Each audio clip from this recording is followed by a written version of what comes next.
Which way?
Have you seen the 2 gig?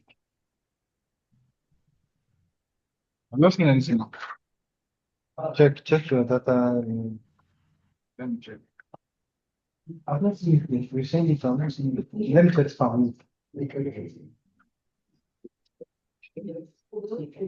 Not seen it.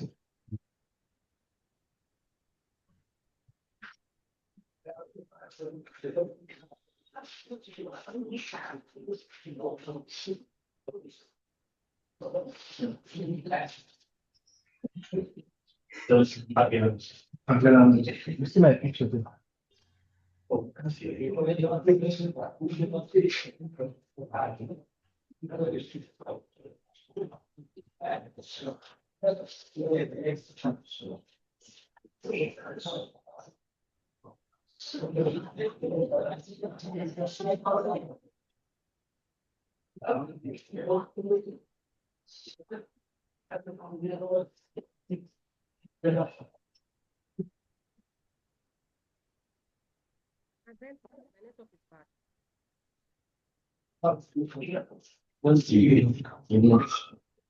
Check.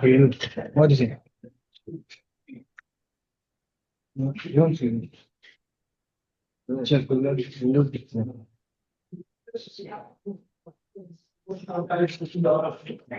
Yeah, click on it. Okay, vaccine.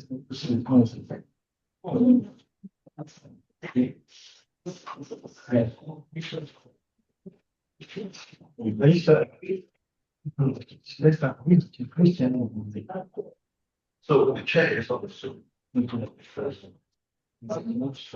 It's great. We have to go back to the soup. Which unit? I think you're invited to know probably. Anna.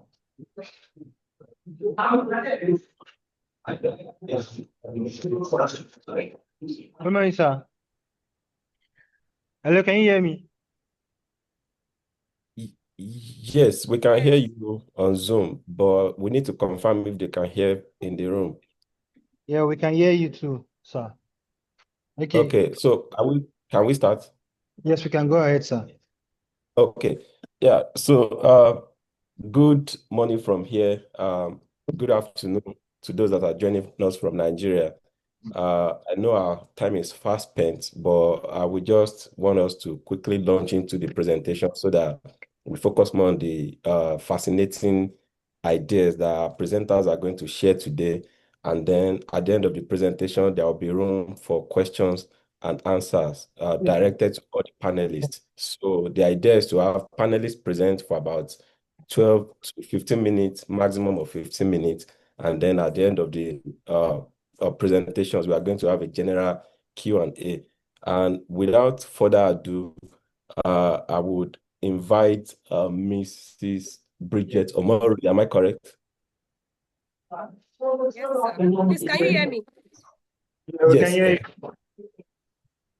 Can you hear me, please? We can hear you. We can hear you. So, good afternoon, everyone. Can I start? Yes. Okay. Good afternoon, everyone. My name is Ogali Omori from the University of Benin. I'm presenting a paper titled Infrastructure Development in Isoko Land, Niger Delta, Nigeria. 19 So the panel chairman, please, if you can help me operate it so that others can see it. Slide 1, abstracts.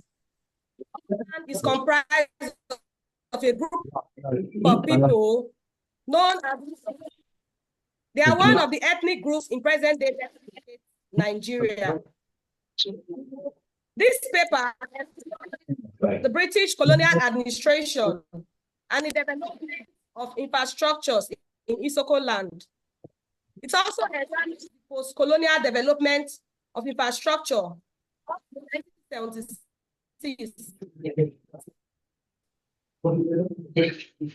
That marked the local government reforms in Nigeria. The missionaries and the Isoko people themselves in bringing a barometer on the historical method and collecting primary and secondary sources. Slide, introduction. It consists of a group of people known as the Isoko who speak the Isoko language. In this work, 16 clans comprised as at this period of study. 16 clans.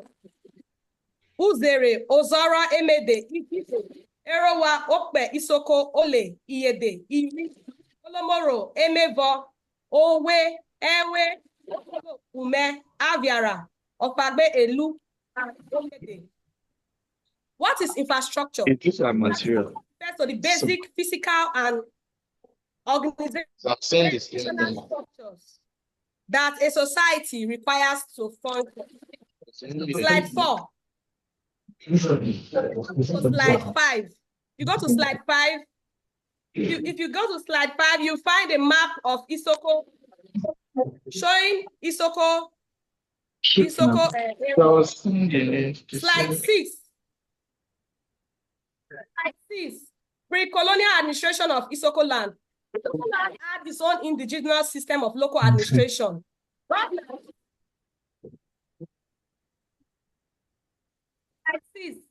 Governance was at 2 levels, the village government, clan government. The clan councils were headed by Ojolobos. The village government attended to the needs of the people with infrastructure, providing earth roads and markets. 7. British colonial administration of Isoko land. The British people, they had their colonial influence in Isoko beginning in 1896 with the signing of a protection treaty with one of the Isoko clans, Owe, on 30th August 1896. To entrench the British rule in Isoko land, the British government carried out a military expedition using the southern Nigerian against Isoko towns of Ole, Ozora, and Owe. Eventually, they extended to various parts of Isoko land and they conquered almost all, in short, all of them. And by the end of 1911, Isoko fell under British rule. Immediately, they grouped them into the Urobo ethnic group and placed them under the Sobo division. Slide 8. The Isoko people needed separate division because they felt their identity was the Urobos, who were of a greater number. And also, having their own division would prepare them to have more infrastructure. In 1948, there was a succession movement by the Isoko people. It was recorded in the annual report that there's a feeling that the people were not getting their fair share of material benefits from native administration or the development expenditure. 9, educational infrastructure in the colonial period. In the colonial period, the British government minimal educational structure, very few schools. But the very first set of people that about educational infrastructure in Isoko land, they are the missionaries. They are the pioneers. Isoko land owe the educational structures to the CMS. They set up primary school beginning in 1927. Then so many primary schools were being set up. Then these Isoko people themselves, for education, they also contributed money and set up primary schools, sometimes in collaborations with the missionaries. Then the Roman Catholic also established primary schools in Isoko land. The first primary school established was by the CMS in 1950. The CMS, they established James Wright Memorial College. As at that, was called James Wright Memorial Grammar School. That was the first secondary school in Isoko land. In comparison with places like Lagos, that CMS established grammar school in 1953. Isoko land got its first secondary school 103 years after. The CMS in that 1956 opened a teacher training college and set up a secondary school called Notre Dame. Next slide. Slide 10. The CMS, in like manner, also provided for the people through the provision of wells. Also provided some wells, but the provision of wells was dependent on the people if they were able to provide free sand and cement. Water was not provided by the colonial administration in Isoko land. 11, health infrastructure. The CMS also established health centers in Isoko land. Isoko owe their health and infrastructure to the CMS and the Roman Catholic. They established different health centers, different maternities. The first one was in July 1920 at Bete Oyede Clan in Isoko. That medical center had a maternity, child welfare clinic, and a dispensary. They also made efforts in building dispensaries, such as the people of Owe Clan. In 1956, the dispensary they had built earlier on even needed repair. The people contributed and made repairs at the cost of £5. Slide 12, postal services. Postal services were not established. Postal facilities, they were not established by the colonial government in Isoko. Nevertheless, some communities in Isoko land, such as Abia, Ozoro, made communal contributions and built in their communities. Slide 13, transport infrastructure. In terms of transport, the colonial government had minimal roads being constructed in Isoko land. And the roads we are talking about earth roads. They constructed earth road because they were not, Isoko land was not considered a priority. The colonial government constructed roads based on priority. If it led to colonial administrative houses, if it led to, so most of their roads, they felt it was not priority and they didn't construct much.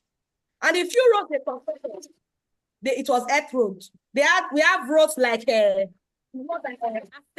Oyede Bete 3 miles, Iyede Olomobo Ole to Amere 16 miles, Elu of Agbe 4 miles, Elu of Agbe Ada Ivrogbo 17 miles, Emede 7 miles, Ekubo Efuto Road 4 miles. They constructed it. Unfortunately, these roads were not lasting because it was impassable.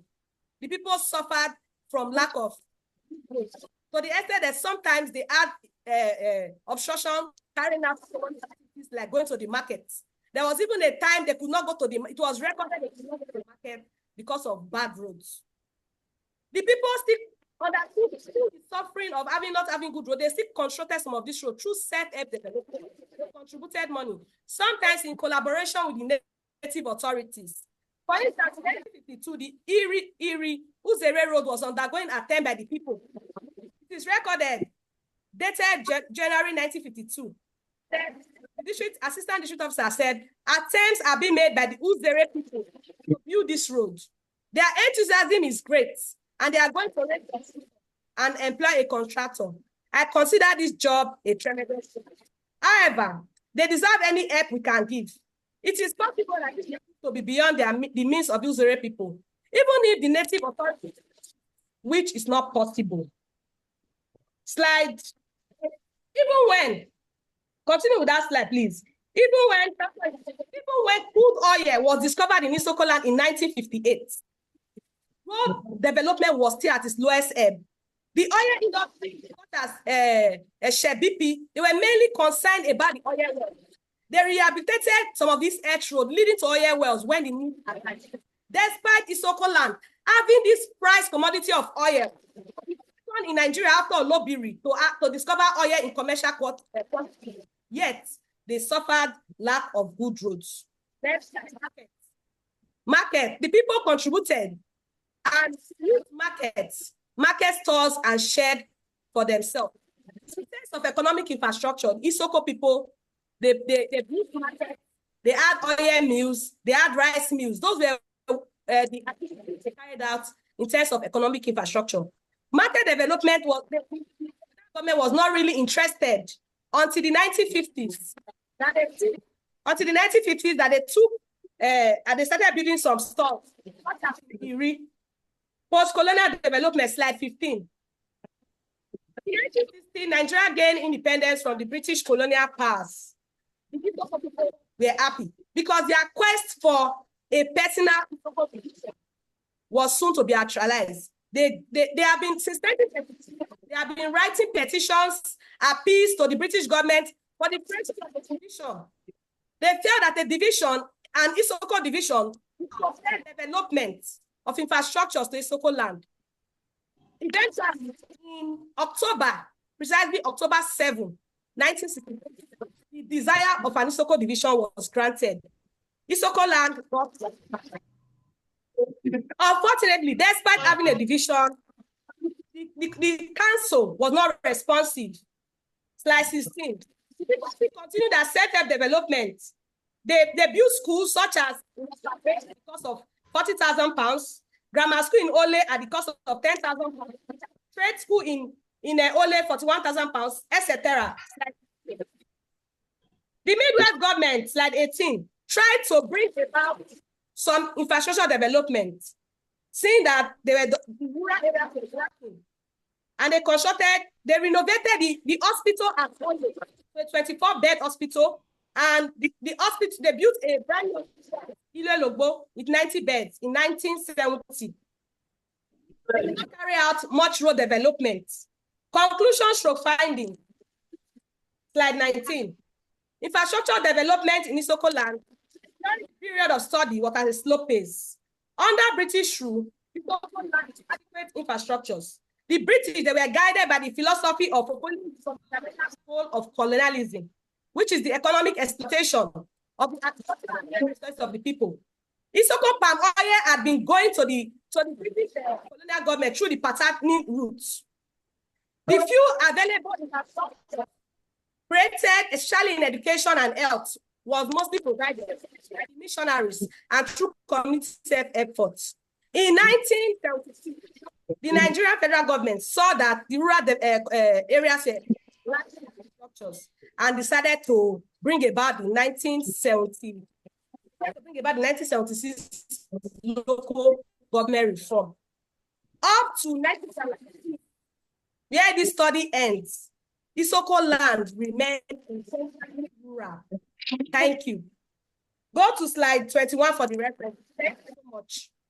All right. Thank you for listening. Yeah, can you hear me? Yeah, thank you so much. Without much ado, because I'm very conscious of time right now, can we go to the second presentation, please? And that is Dr. Aziz Adeoye and Mrs. Aminat Adisa. So I already started your time. Now, please go ahead. Yes, and that's correct. Okay. So, like I did, I will be messaging you privately. Please also pay attention to your Zoom so that you can see if I'm my reminder about time. From what I can help with, here are a few popular actions. Okay.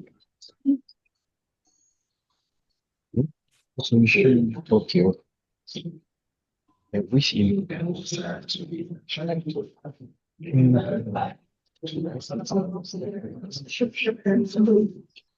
gosh, no, system English. What you want to do? Send the views email to which and the second person is presenting right also. Okay, you can tell them. Yes. So good afternoon. Good afternoon. I hope I'm right. I'm trying to send my email now, the presentation to the email. In order not to waste time, I want to seek for the indulgence of the third person to present why I try to send it to the email. Is that permitted? Come again. I don't know if they can hear me. Hello, can you hear us? Yes, we can hear you. Yeah, I'm making a request that am I permitted to send the email I'm trying to send in now, but the network is fluctuating. Can the third presenter present? And before he or she finishes, I will have been done with transferring my PDF files or PowerPoint to the appropriate email.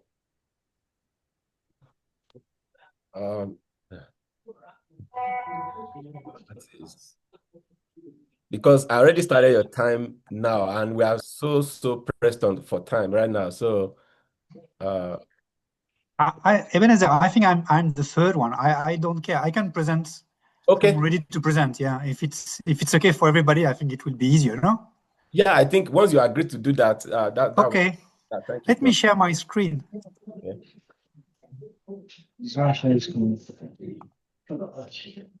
Okay. Prof, I'll be sending you reminders. Yes, please do that. Yeah. Thank you, Ebenezer. Thank you for inviting me to today's incredible panel on infrastructure studies. I think this is very important. So my paper is about considering motor parks or garage in Nigeria as human infrastructures. So, as you know, there is a very bad reputation of NURTW in Nigeria. So the last book of Daniel Agbiboa considered NURTW as a kind of a mafia because of the known figures of the Agbero, so the tax collector working for NURTW, so National Union for Transport Workers, and also because actually NURTW guys are often considered as thugs intervening in politics, electoral politics in elections and this. But also because actually there is a kind of a collusion, supposedly collusion between the police and the union in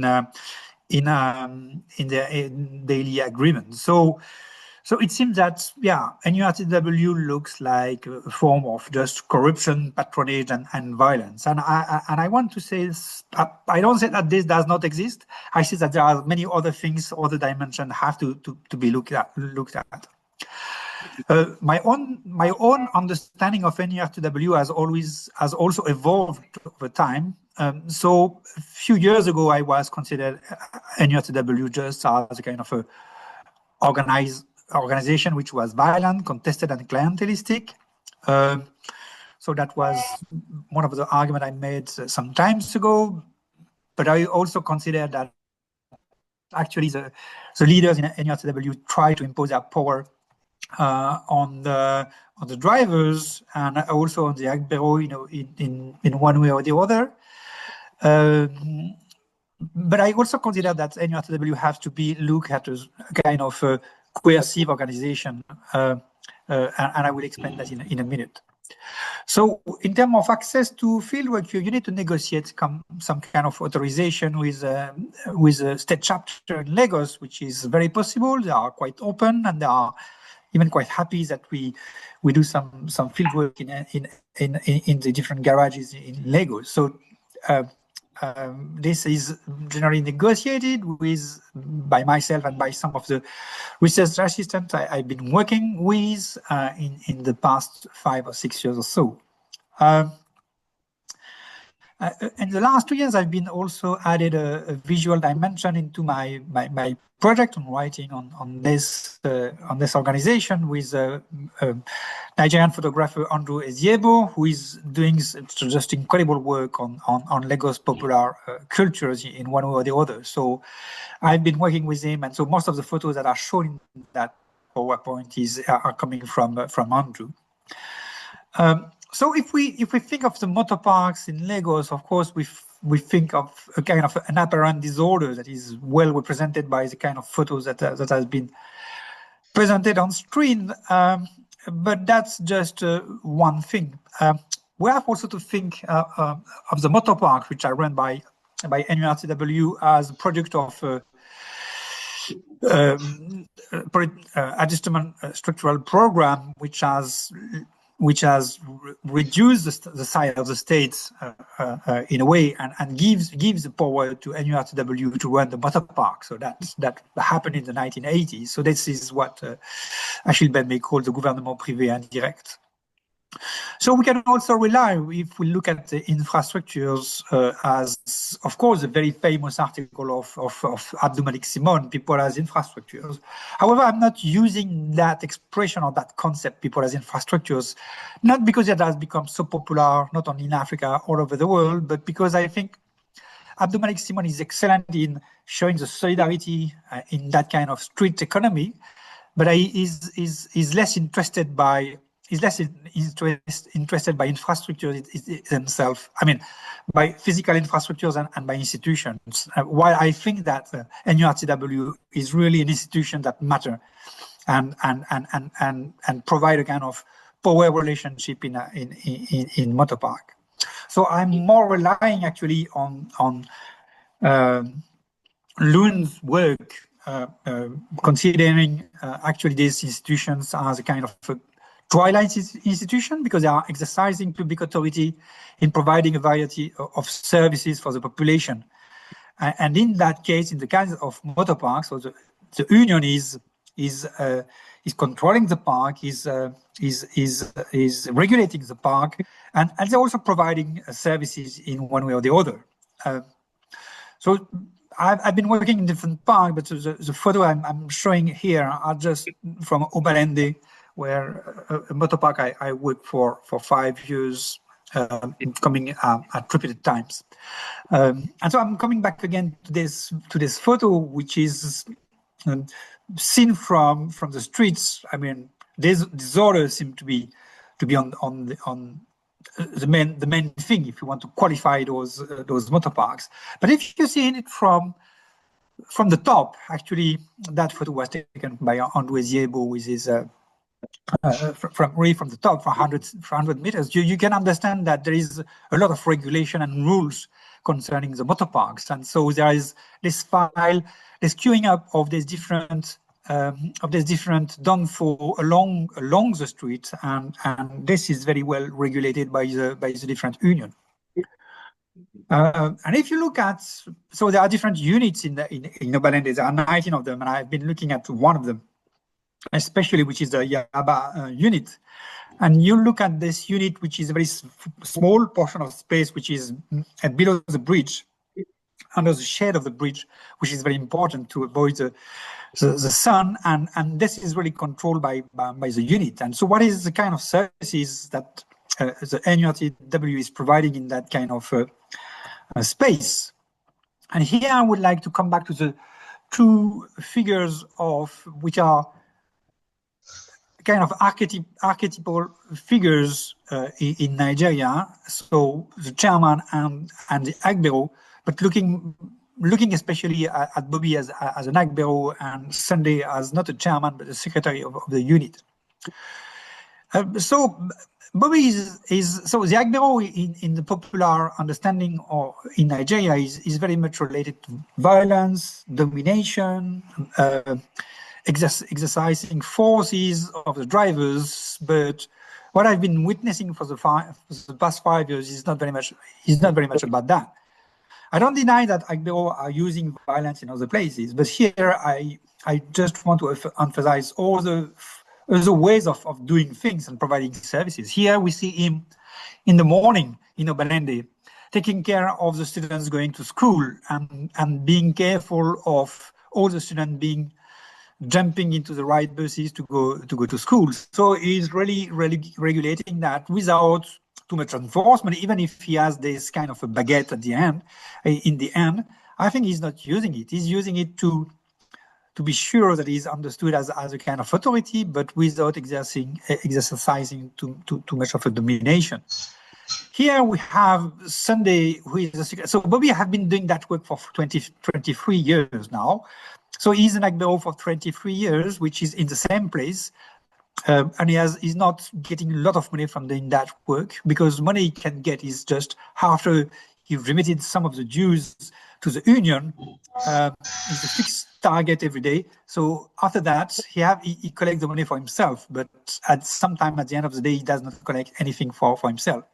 So despite a very low revenue, despite the fact that he's still very poor, he lives in Locust Island, has not a lot of revenues, he still continues to do that because he has not many alternatives in a way. Okay, so that's Bobby. If we look to Sunday, who is the secretary, he's very much attached to the union. He's been doing that work for 25 years too, and he has a more executive power. He's the secretary of the local exco, and he has more power in the sense that he does not collect tax himself. So that's the job of the Agbero, but he's supervising the Agbero. He's looking at what the drivers are doing. He's looking at how the drivers are queuing up, and he's giving exemption to military officer drivers who are very important in the area because of the Dodan barracks, which are very close. And so some of the taxi drivers are military officers. So he gives exemption to them, and I impose that exemption to other. I mean, and try to negotiate that with them. He also very important in the negotiation with the police. I'm not too sure that. Yeah, he's also the one in charge of giving money to the police every week, to the 4 police stations around Balande, and this money is meant to protect the drivers against the extortion of the police, further extortion of the police. So Sunday has been doing this role for 25 years. He's a very respected guy, respected kind of big man, but a little big man, I will say, in the spot. So he's the embodiment of NURTW. This is part of the human infrastructure that I'm referring to. So, and he has also much more legitimacy and much more powers than traffic police officer. Traffic police officer are not able to ask the drivers to move away their cars because they are parked on the wrong place. Actually, Sunday is doing that much better than the police officer. So what is interesting to me is the fact that beyond just violence or domination, I think NURTW has accumulated legitimacy in doing that kind of work on a daily practice, because they occupy the space and because actually they are negotiating the kind of order with the workers. So here on the left side we see Bobby, but we don't see it, but an Agbero chatting with drivers. So drivers are very close to Agbero. Actually, they are not just opposed to them because they are working on the same place for some years. Yeah, and maybe to finish, I'm not too sure. I still have some time. Yes, or two more minutes. You still have about 2 minutes, please. Okay, that's fine. That's my last. That's my last slide. So yeah, I want to insist on that, about the fact that actually there are NURTW have been able to accumulate legitimacy, and the motor park has to be seen as human infrastructures in the sense that they have been recognized as a legitimate actors on spot. This does not mean that they are sometimes using violence. I'm not saying that again, but what they are doing on a daily basis is they are so like Sunday or like Bobby or like others. They are kind of a strict street level bureaucrats because of the number of things they are doing. They are there from 7 a.m. to 7 p.m. They are really regulating the space. They are really making the traffic work. Just imagine a world without that union. So the 20 million inhabitants in Lagos would not be able to just working without a kind of an organization that regulates the traffic and regulates fares, regulates the relationship with the drivers. So I think there is a need to recognize that. So to qualify the union just as a mafia does not help really to understand the way the union works. Once again, I don't say that the union does not use violence sometimes. I don't say that Agro does not use violence sometimes. But to qualify the mafia obscure the understanding of NURTW rather than clarify it.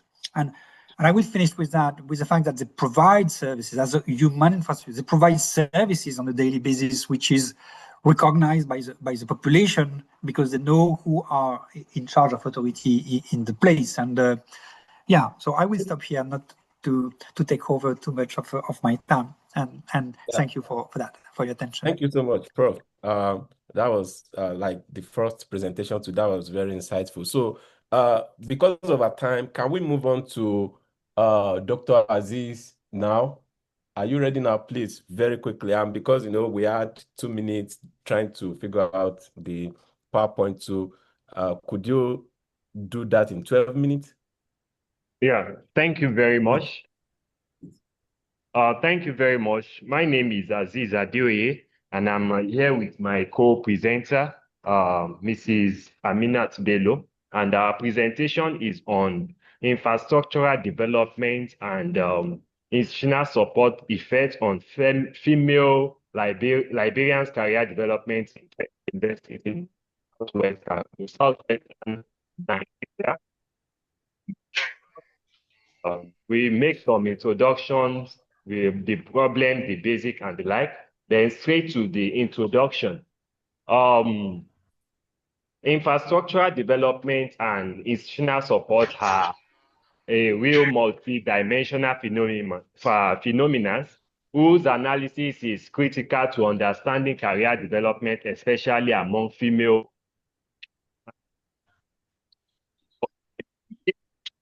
The issue of career development is often associated to personality traits, to emotional intelligence, to family background, and things of such. But the gap we find is that there hasn't been a study that deeply connects infrastructural development with career development of female Liberians in Southwestern Nigeria. Library, as we know, is a building that is surrounded by other buildings that make up a university. And in Nigeria, our university library has been an epitome of tourism and aesthetic structure. So the university library, looking it from outward structure, they are impressive. And however, there are still more to be known as regards the internal offices and space available in university library. Another variable we'll consider is the effect of institutional support. Female are special gender, and alongside with their professional activities, they have additional tasks as Minister for Home Affairs, if I may use that word. And because of that, they go extra mile in ensuring they combine the two tasks of career development, professional career pursuit, and home management. And there is a need for additional institutional support, particularly for female Liberians. When we talk of institutional support, we mean mentorship, we mean research sponsorship, we mean technical writing, and we also refer to it as work-life balance policies, as well as promotional opportunities. These are what we refer to as institutional support. However, in Nigeria, despite the physical, external, architectural aesthetics of university library, the internal structure and institutional support remain largely underdeveloped. So that's the reason for this topic. as I've said, that mostly in our universities in Nigeria, takes for instance the University of Ibadan, Obafemi Awolowo University, Ahmadu Bello University in Zaria. This university have aesthetic infrastructure when we talk of external appearance of the university building. However, as a librarian, my years of experience shows that some library staff still could not have a personalized offices where they can do deep thinking and analysis for career development, because librarians are also academic staff who need to attend conferences, write paper for promotional development and the like. But because of the shared space they have with their male counterparts, with other female counterparts, it's difficult for them to have a think tank or a space for them to really develop actively. So this is the essence of this presentation. And the objective, we are looking at the investigation of perception of female librarians regarding infrastructural development and institutional support in federal universities in Southwest Nigeria. So what are the methodology? So in this study, you can move. For the methodology, there are 63 female librarians studied across 7 federal universities in Southwestern Nigeria. The total enumeration was used because of their population. So we are able to capture them, and also we use questionnaire as measuring instruments as a survey design. So the findings reveal that, next slide please.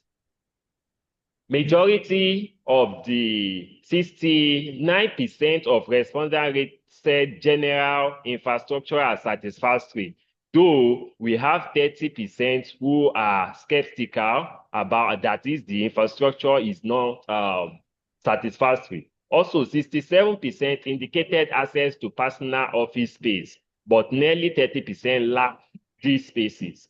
And also 76% agreed that ICT facilities were available and functional.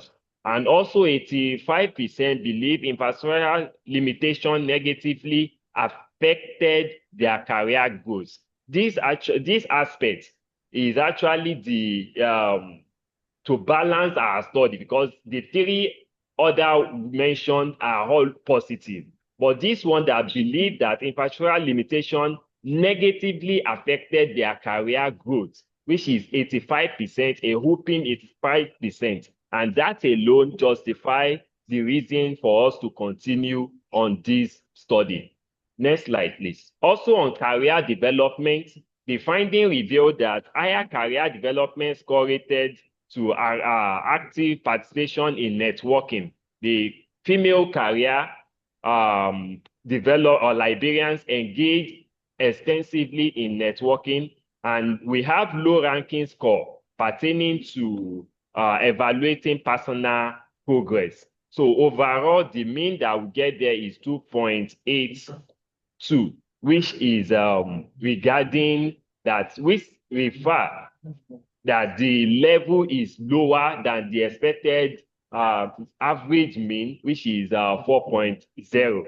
So from these findings, we can easily conclude that the infrastructure development and ICT assets are relatively adequate, but there is significant gap in the availability of personal office spaces in the university library, especially in the aspect of having personal access to laptop, to tablets, and most especially ICT, which is internet facilities. So this inadequate hinder the professional development and career development of female librarians. However, despite all these challenges, female librarians continue to pursue career growth through networking, through skill development, and also through feedback mechanism. So on the final recommendation, I want to recommend that there should be a priority on the provision of personal office space for female librarians. Also, there should be institution must ensure adequate ICT infrastructure, such as personal laptop, tablets, internet facilities, and the like. Also, there should be increase in institutional support system for female librarians, mostly in the aspect of mentoring, grants, research, and also conference sponsorship. Then they should also address policy on gender specific, because in European or in global north, there are priorities for female librarians or female career professionals in the aspect of child spacing, the times of resumption, and also considering their other activities outside the workload of the library. So there should also be continuous assessment, and feedback mechanism should be encouraged among library staff for performance improvement. Thanks for the audience. Yeah, thank you so much, and thank you so much also for also keeping to time. I think we are still good on time so far, because I want us to have enough time for questions and answers. So without further ado, can we move on to the last presentation on this session by Mr. Bankole Wright? Good afternoon, everyone.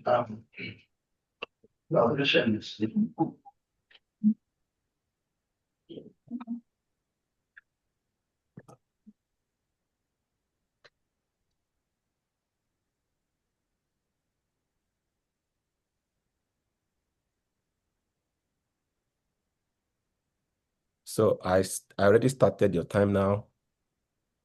Yes. So I'll transition it. Okay. Yeah. So first I would say that speaking after Professor Laura Forchard is very audacious, and I'll try my best. Good afternoon, everyone. My name is Bankole Wright, and I'm speaking on what I've titled Women as Structure, Informal Transport, Cultural Agency, and Everyday Life.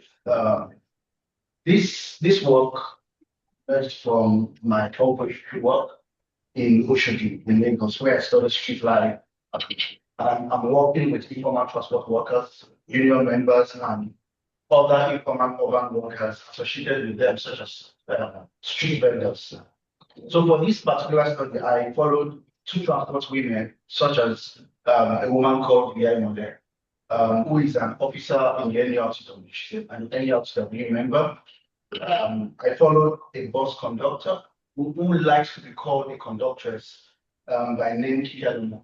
And the reason I decided to try to observe and work with these two people, because they both work in the same space, which is the transport sector.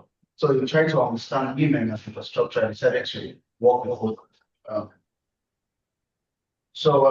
General information, Lagos as Africa's largest city is over 17 million, and they grapple with failure of street infrastructure, especially within the transport sector. And specifically, the city keeps moving as a result of informal transport sector. And the likes of Professor Dr. Forchard is here, and Daniel Ativo have explored the importance of informal transport systems and its workings across political, economic, and social contexts. Yes, the city continues to function through complex informal systems, like I've said, such as damos, and also admirals and conductors, basically.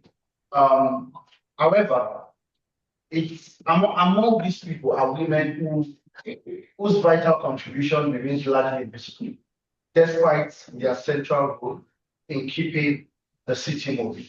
So my work centers on NERTW women and female conductors as infrastructural actors in Lagos, and program women's labor as foundational to urban mobility in Lagos.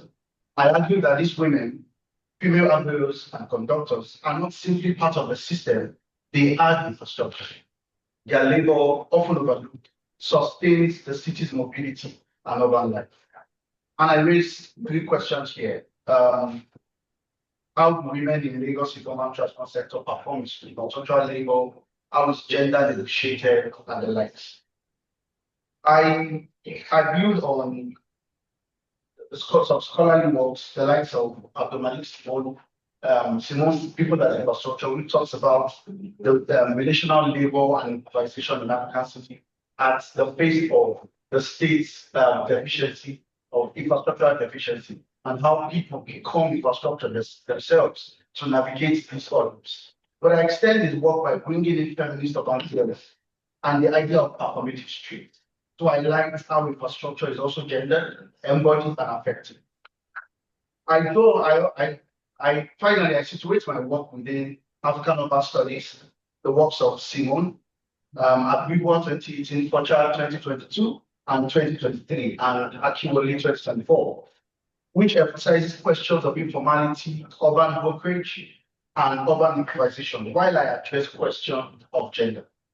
Through this, I propose the concept of infrastructural presence to capture how women's embodied labor sustains and theorizes urban life in Lagos. So, yeah, it's an ongoing field work, and so far, I've gone 9 months on the ethnographic work, where I engaged in participant observation. I shadowed 2 key figures amongst others, but these 2 key figures are very popular within that urban space in Oshodi. My fieldwork combined these observations with informal conversational interviews conducted during everyday activities. And this allowed me to see infrastructure as performed through bodies, also using drawing from Black feminist and colonial methodologies. I approach knowledge as relational and co-produced. So they are also co-producers of urban knowledge. That's how I see them. Now let me shift from theory to moments of ethnographic witnessing. So all you see here basically is Iyanole, a senior female NLCW officer at work in the water park. She's not just helping load us, she's doing something more. She's organizing space, she's shaping urban buildings, she's performing infrastructural labor in public view. And here is it, just can you copy the laptop? Okay, so just, I think because of time.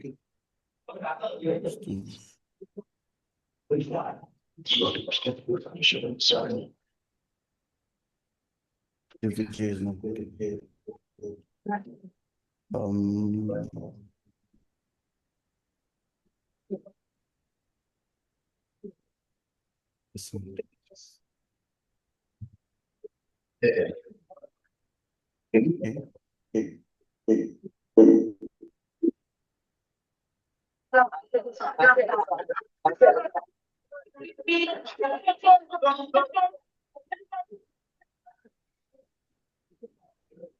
Sorry.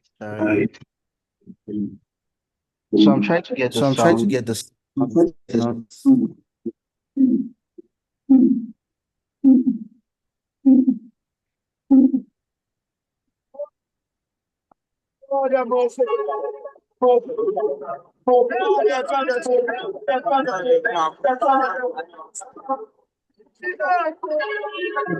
So that's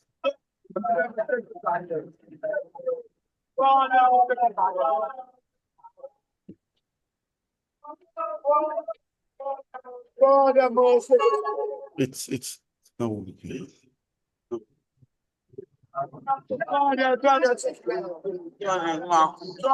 So that woman is Iyanole. That is Iyanole.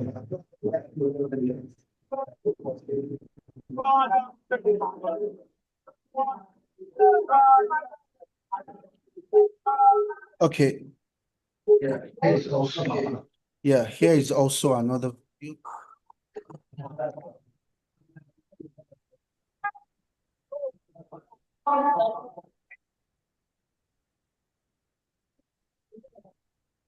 So I don't know if it does justice, but I'm just moving on. So as we can. Oh, can you mute one of the? Okay. Yes, I got it now.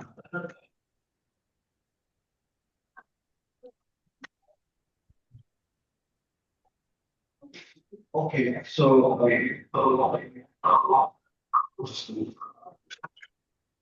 right, so as you can see, our working posture is not just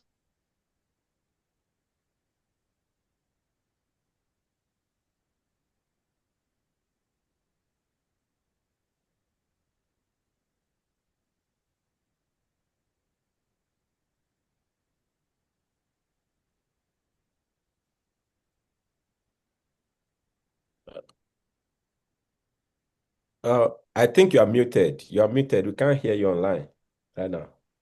Can you hear me? Yes, yes, Can you? yes.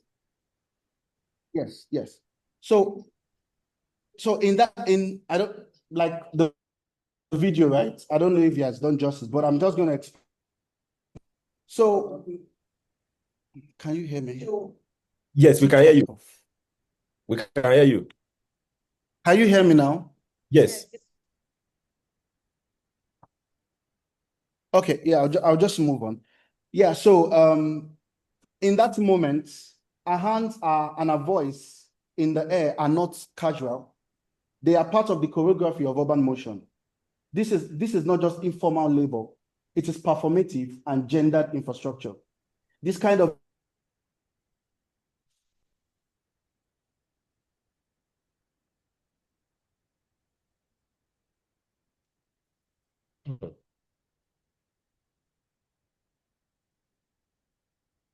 and it is gendered presence. And this brings me to Kike Lomo, who is a female conductor.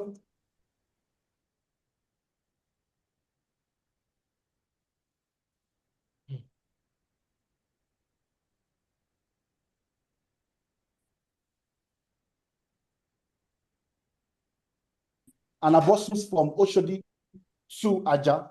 So I observe her from Oshodi to Aja. I take a bus, I board a bus, and then I move just to observe her and to just walk with her.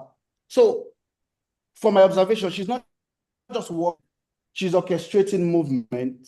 She's asserting herself within a high pressure urban transport scene where female conductors remain rare and often underestimated and even ill-treated in that sense. So Kike stands on the threshold of the bus, which is the video basically. So I'll just move down to this, down to the analysis. So the two clips of Yai Mole, a senior female NURTW officer, and yeah, so this is also Kike. Yeah, so it's not okay. Yes, so I'll just leave it here. So the two clips of Yai Mole and Kike Lomo offer complementary yet contrasting portrait of how women perform the labor of infrastructure in Lagos informal transport system. Together, they review that infrastructure is not merely built from, but embodied presence, which is mainly the focus of my work, affective control and urban performance. First, it is sonic and gestural authority. Both women use their voice. They use their voice to assert acoustic governance. Iyai asserts union authority, signals legitimacy, while Kike uses her voice to draw in passengers and asserts belonging and negotiate a precarious attention. Their presence demonstrates that people as infrastructure, as Simone helps us to understand, must be regendered and understood not just as social networks, but as embodied, feminized, and improvised urban systems. And also the next one is that they perform order in apparent chaos. Despite the visible disorder in Oshodi, both women perform ritualized everyday choreography that keeps Lagos moving. They coordinate mobility, manage uncertainty, and perform relational governance. And of course, this also helps us to think about Brian Larkin, who names infrastructure as matter that enables the movement of other matter. But here, the matter moved is not just passengers, but social trust, urban readings, and gendered legitimacy. Thirdly, these people make invisible labor visible very clearly. Neither of the women is acknowledged by the state officially, yet both are essential to its function. They embody what feminist infrastructure theorists call infrastructures of care, maintenance, and control. And I'll just identify some key differences. Like we've said, you have first just one is they belong about to 2 minutes more, please. Yeah, if you can just round up. Yeah, okay. please. The first one, they belong to various different positionality and power. They're exposed to different risk they're exposed to different risk. And of course, they exert the affective register differently. Now, in my work, I extend Simon's concept of people as infrastructure by incorporating a gendered Black feminist lens. I propose the notion of infrastructural presence as a theoretical tool to analyze the embodied and affective labor that structures African urban life. By bridging feminist urban theory and African ethnography, I position African women as central theorists and cultural producers of urban modernity. In doing so, my work challenges dominant portrayal of African cities as chaotic and overwhelmingly male-dominated. Instead, I foreground the everyday labor of women as constitutive of the city's cultural and infrastructural fabric. And I end with this. Women's labor is foundational to Lagos' informal transport system. Their presence is not marginal, but infrastructural. They are central to holding the city together. Infrastructure in this context extends beyond roads and cables, like we have been made to understand. The physicality of infrastructure, it is performed, embodied, and gendered. Thank you. All right. Thank you so much, everyone. These have been very, very insightful presentations from all the panelists. So without wasting much of our time, we have gotten to the question and answer session. And one thing that is clear from these presentations is the fact that infrastructure is a very broad phenomenon whose understanding can help us understand the workings of society. So I would open it up to the audience now for questions. Please, I want you to direct your questions to specific presenters so that they will take note of the questions and respond to them appropriately, accordingly. And also, please be brief in your questions. And also, I think presenters or panelists, as the case may be, we have about 1 to 2 minutes each to respond to the questions. So do we have any questions from the audience in Lagos right now? And if you have any questions, if you're online and have questions, could you please send it into the Q&A chat box here on Zoom? But if there's somebody in the audience in Lagos, just please unmute yourself and ask the question.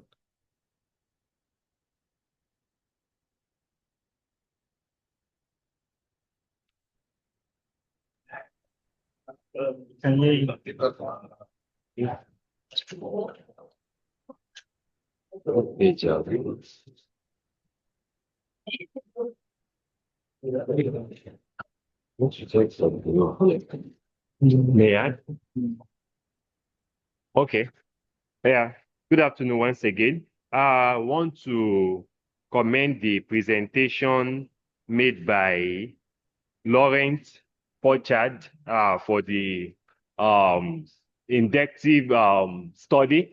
I just want to appeal for a further study, because presently in the pictures I saw in your presentation are probably taken 3-4 years back, and the Lagos as we speak now, especially the picture of Obalende, Iyaba, you'll have seen a lot of tremendous infrastructural development and some work made by the government to reorientate the Agbero.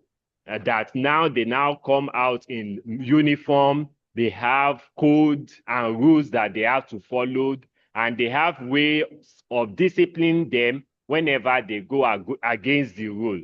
So an update of the study will actually bring out more improvements and expose the world, especially the West, to the development being made by the present administration and beyond. Thank you.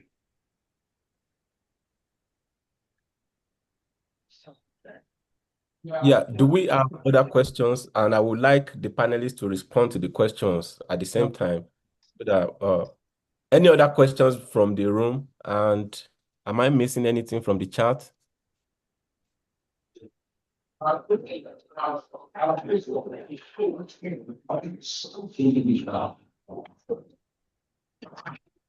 Yeah, thank you very much for all the presentations. Brief. Yeah, let the question be brief, please. Yeah, particularly I want to ask questions from for three presenters. The first presenter who presented on the Niger Delta. It's a very brilliant presentation, but I want to ask, because you mentioned market infrastructure. I didn't see any examples of market infrastructure in your presentation. I want to know, at least you should be specific a bit. Then secondly, I also want to ask, how did this infrastructure affect social and economic development in these areas you have mentioned? I have another question. That's for the first speaker. Then for Professor Fauchard, you have identified the NURTW, Motor Park, as an infrastructure exercising authority. Now, in the course of doing this, I don't know if your paper has identified their social and economic impact on the general infrastructure. That's my question. Then for the third presenter, your work is a very brilliant one as well, and it's illuminating. You have given us examples, 2 examples of women.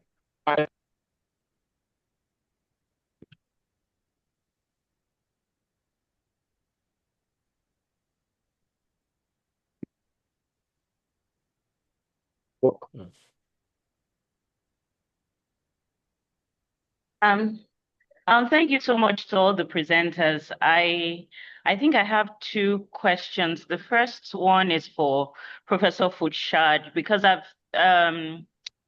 followed some of your work about the classificatory and administrative practices of management that creates these categories, the category of the delinquent, the aguero as a category. And I'm wondering what the limits are, especially in the context of informality, what the limits of the archetype are. Does the ethnography of everyday life sort of suggest that these actors are able to come out of the bounds of their exclusion by the virtue of that archetype that has been produced by the state? And I think my next question is for Bankole. It's really interesting because most of the studies on youth or these types of informality are highly masculinized. So it's really interesting that you're looking at women. But perhaps my question is that when women are inhabiting particular performances of masculinity, is their subjectivity still as women? Are they still women in those spaces of hard masculinity that they inhabit? I hope that's a bit clear. Yeah, okay. Okay, thank you so much for that question. Do we have any other questions right now? Before I open it, I hand it back over to the panelists to respond to the questions. So do we have any more questions? Yeah, so I appreciate the presentations by all the panelists. I'm directing my question to Bankole. Beautiful presentation. He argued at a point that irrespective of the dominant metrics, that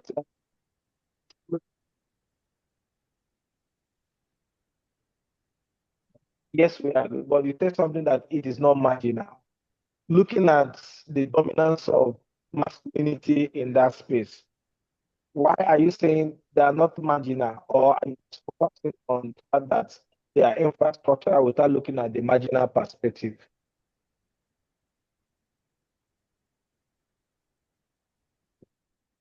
Okay, yeah, thank you for that question. Do we have any more questions? Thank you. related to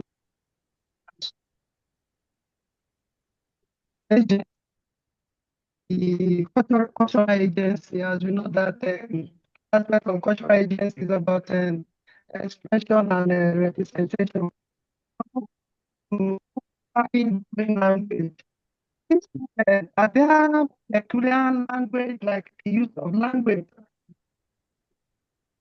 There are languages that are peculiar to this women, like when you talk about professional register, you know, are there like slangs that are peculiar to these women, you know, that among themselves that they understand, you know, and that kind of a space, they have their own language. And if they speak, you may not. This one also, are there associations or alliances to assert their presence and power, especially the high-risk place and male-dominated in their association, they are in alliance, they know each other, and then they have a group to assert. Okay.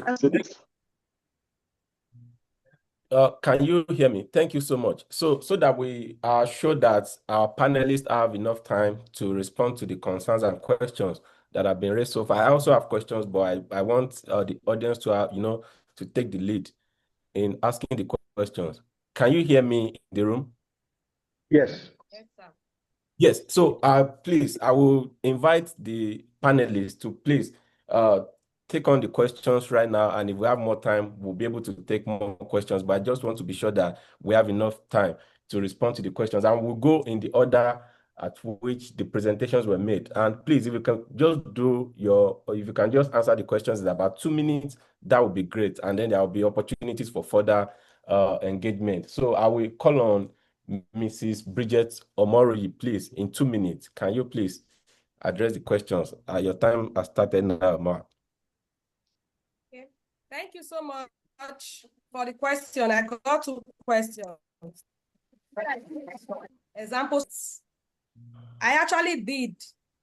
I said the only market are 2 communities that, according to the archival sources I got, carried out construction. There are 10 stores at Erie. There are 10 stores. And they also schedule stores in another location. Or so. But evidence, I didn't really get evidence. About 90 stores at Owe had interest in building markets, and they collected fees. But I already told you that the people already contributed to market development. That every village, every community had their markets. They constructed markets for them. So, and most of these markets bore the name of the clan. For instance, you go here the markets. Then the second question, how did this infrastructure people? For instance, road development, even though it was earth road, movement of goods and services. It aided the people. The only most of these roads became impassable. Also, market and services. The Isoko people, they were an agrarian society. They practiced agriculture. So they had surplus, and they exchanged most of these. So these infrastructures they were very vital to the people. That the people, in terms of health and education, that was they contributed. Indigenes all over Nigeria, as far as they were Isoko, anytime they town hall meetings, they contributed their quota to the community. Even community halls, every community had their town halls. Even the roads that some of them built, they handed over the roads to the native authorities. All right. Thank you. Thank you so much. Can we move to Professor Forchard? I believe Professor Forchard presented second. So if you could just respond to some of the questions that Yeah. were asked. So briefly, the change in Obalende. Well, the photo have been taken in January 2025, so 6 months ago. Maybe there have been some massive change in the last 6 months in Obalende. I don't know that for sure, but my fieldwork was January and February. If there are many uniforms, okay, that's going up and down. I mean, NURTW sometimes impose that, sometimes not. So that might be something, okay. But all the massive changes in Obalende, maybe there have been some changes in the last few months, but what has been massive is the fact that the Governor Fashula actually built the BRT station in Obalende, and so took over large space for, like in Australia, actually, to large space from NURTW to organize the BRT station. So this really transformed totally the park in the sense that they have to park their cars along the roads rather than in the motor park. So this has been for me the major change. But once again, maybe it has been changing against the last 6 months. This I will check up in October when I will be coming back. I'm not too sure of the question about the impact of NURTW on social infrastructures. So I don't know what is the meaning of that question, but I will come back rather on the excellent questions on the limits of the archetype of the Agbero. I mean, that's really a good question and central question that have not been asked sufficiently. I guess the archetype is produced both by the states and by the media, the academia, and the intellectuals. So the Agbero, as I mentioned, I have not mentioned it here, but it's a kind of a figure of infamy, which means he's a nobody person. He's a street guy. Most of the time, a street guy. Thank you, Bankole, right, for bringing a female. I've not met many female doing that, but I think this is very important to mention that. But they are really nobody person, and this is what is the perception of the Agbero. So the fact to come back, I mean, to limit this kind of stereotype of the Agbero, there is a need to come back to their histories, like I did with Bobby, for instance. I think this is fundamental. There is an excellent movie, and I will finish with that, by Alain Kassanda, who did that also in Ibadan, retelling the story of Agbero in Ibadan. And this is really fascinating. This is what is needed. I stop here. Yeah. Thank you, Prof. So very quickly, let's move on to Dr. Aziz, right? And Mrs. Aminat. I'm not sure we have any question. No question was directed to us. Okay, yeah. So can we move on to Mr. Bankole, right, please? Okay, thank you very much. So the first question is, if I understand clearly, when they perform masculinity, what happens to them being women? What happens to their, in quotes, femininity, right? Very interesting question, because it really got me thinking, but I'm going to speak from what I've observed in the field.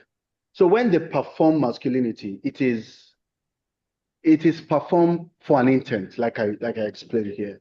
And they do not, so far I can speak because I've spent more time with Yaimole. She does not in any way, it doesn't make her less female. In fact, it seems as though it's the combination of both that makes her who she is, right? Because I work in about 7 parks, motor parks in Oshodi, and in about 5. By the way, I have people, my research assistant here. When I mention Iyai Mole, they know her, and they don't know her passively, they know her actively. And it has been a combination of both her femininity and the performed masculinity that makes her who she is. So I don't think one is reduced for the other. I think they work hand in hand. But of course, it's a very good question that I think it will inform my observations moving forward. The second question, expressions, that's agency, expressions and representation, the use of language. As a result of the space that they work within and they control, they definitely adopt the registers that are peculiar to that space. And if there's anything I can speak of regarding registers used within that street space as a woman, it would be that there is a lot of vulgarity. And that vulgarity are not passing words, which is also what I'll be talking about tomorrow in my presentation. The vulgarity are not passive words, they are purposeful, they are intentional to achieve a particular goal, basically. So thank you also for that question. And then the last one, are there associations to assert their power in that space? Yes.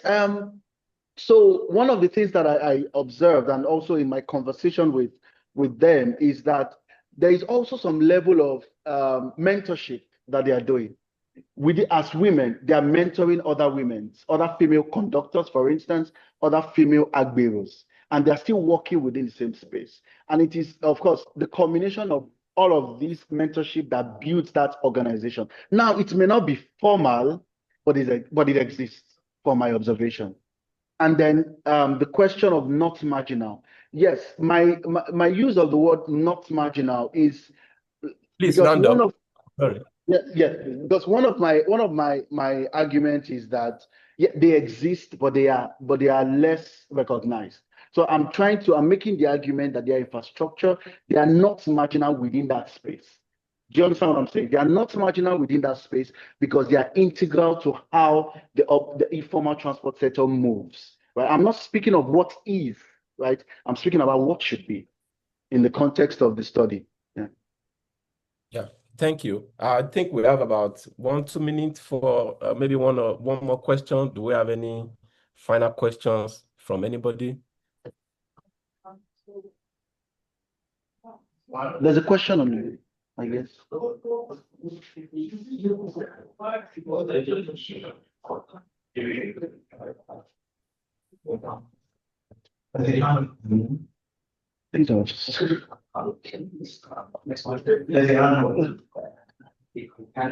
can tell the chat. So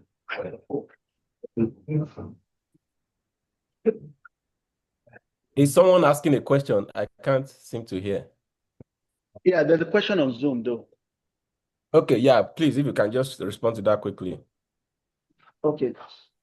Okay. Question.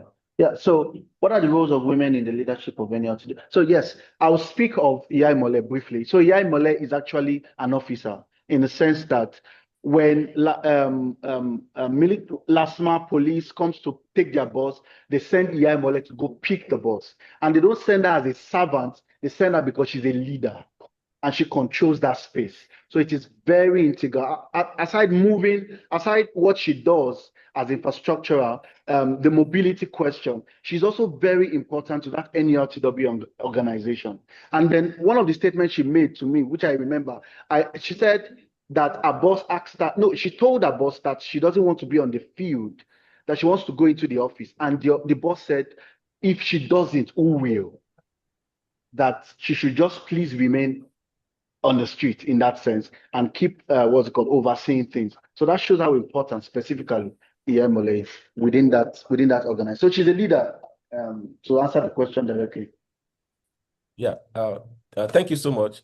So are there any final questions? I also have questions, and I think my own question very briefly to Professor Forchard and Professor Mr. Bankole is, you've talked a lot about, the ongoing conceptualization of humans as infrastructure. But I was wondering, in your fieldwork, we all know the infrastructural deficiencies that are in Lagos, despite the fact that there has been a lot of changes in recent times. So, but I was wondering if you could speak very briefly to how these sort of human infrastructures negotiate, the challenges that come with physical infrastructure in Lagos. And I think this Dr. Aziz and Mrs. Aminat, you talked a lot about lack of institutional support, but I was wondering if there's a specific time frame that you looked at for your study, and is there like a progressive decline within different time periods, say the last part of the 20th century and the 21st century, and to the first presenter, you talked about how people, how citizens were involved in infrastructural development. I was wondering, to what extent were they involved in infrastructural development in the absence of colonial infrastructural development or in inadequacies of colonial infrastructural development? If you could respond to those in 1 minute, that would be great, please. Professor Fletcher, you go first. Should I start or? Yes, you can start, Prof. Okay, so very briefly, well, what is fascinating is the fact that the BRT has been implemented very quickly in Lagos compared to many other cities in Africa. And this has been negotiated at the top level between politicians, Lamata mainly, and governor of Lagos State and NURTW. What is also fascinating, so especially for the fact that it has been accepted quickly. But on the other hand, those at the grassroots, I mean, EXCO members at the very local level, I've not been consulted about the impact of a BRT on their own business. And many of them complain quite discreetly because it's not easy to criticize the government when you are part of NURTW. But they complain about the fact that the physical infrastructure of BRT have taken over a large part of their business. So this is the case in Obalende, this is the case in Oshodi, I'm sure. All right, thank you. So can we go to Mrs. Omoroye? Do you want to quickly respond, please? Okay. Very quick, very briefly, please. Did the people respond to infrastructural development? I would say in terms of education, primary education, I can give them a fact. By 1960, they were both the missionary and the people. They brought into being about 55 by 1960. Then in terms of road, Earth road, and during the rainy season, the road became impassable. Then in terms of health, the people, they also contributed maternities, health centers. There was this collaboration, this practicing it for a very long time. Even when the Midwest government brought a bad idea all over the Midwest, the people were already used to that idea. So in terms of education and health, in the period of the study, the people responded, but in other aspects, it was minimal. That's why I said Isokolan was essentially. Thank you. Thank you so much. Dr. Aziz, very briefly, please. Yeah, thank you so much. In our complete paper, we reference that our comparison is based on the global north as regards the institutional support provided for female workers in the global north compared to have in the global south, and most especially in Nigeria. So that was the basis of our argument. Thank you. Yeah, thank you. Mr. Bankole, right? Very quickly, Yeah, please. yeah. So I believe that they specifically these women navigate this infrastructure deficiency.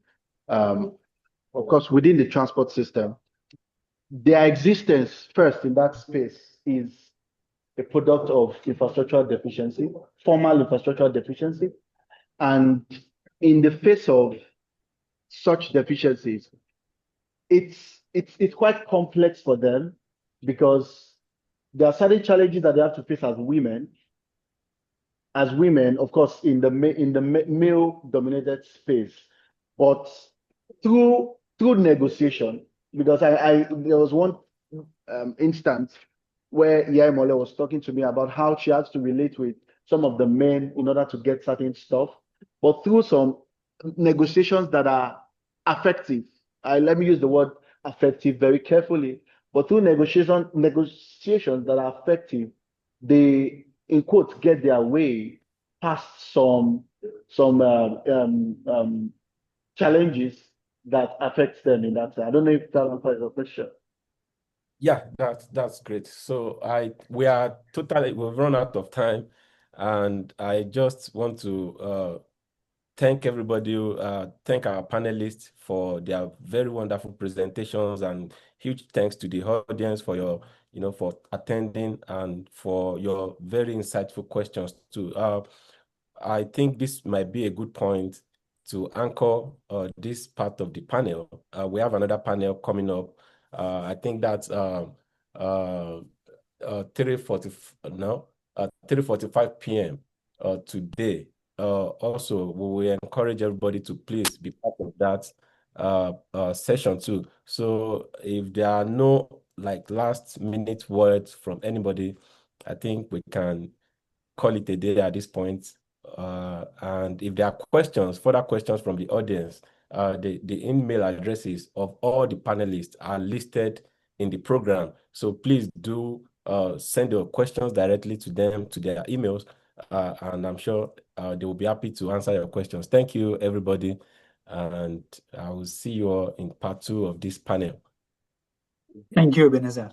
Thank you for organizing it. Thank you so That was much. excellent. Thank you for the presenters. Yeah, thank you, everybody.